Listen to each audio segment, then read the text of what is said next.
ہم حضور علیہ الصلوۃ والسلام کے نور کو اللہ کے نور کا ٹکڑا یا جز قرار نہیں دیتے، بلکہ ہمارا مذہب یہ ہے کہ اللہ تعالیٰ نے اپنے ذاتی نور سے سرکار دو عالم کا نور پیدا کیا. اب رہا یہ کہ اس نے پیدا کیسے کیا اور وہ پیدا کیسے ہوئے، اس کی کیفیت بیان نہیں کر سکتے. وہ پیدا کرنے والا جانے یا پیدا ہونے والا جانے.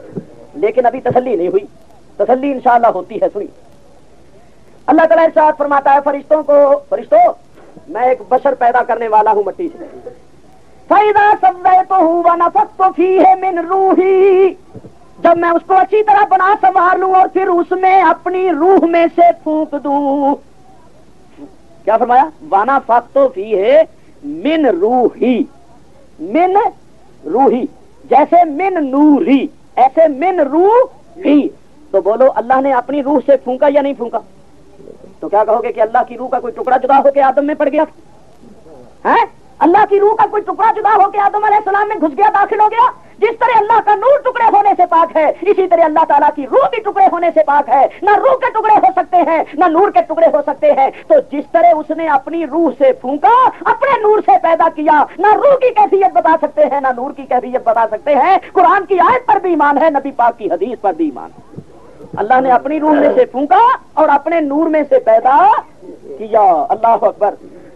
تو اللہ تبارک و تعالیٰ نے سب سے پہلے، حضور فرماتے ہیں جابر، اللہ نے سب سے پہلے تیرے نبی کے نور کو اپنے نور سے پیدا کیا. یا رسول اللہ اس وقت کچھ نہیں تھا.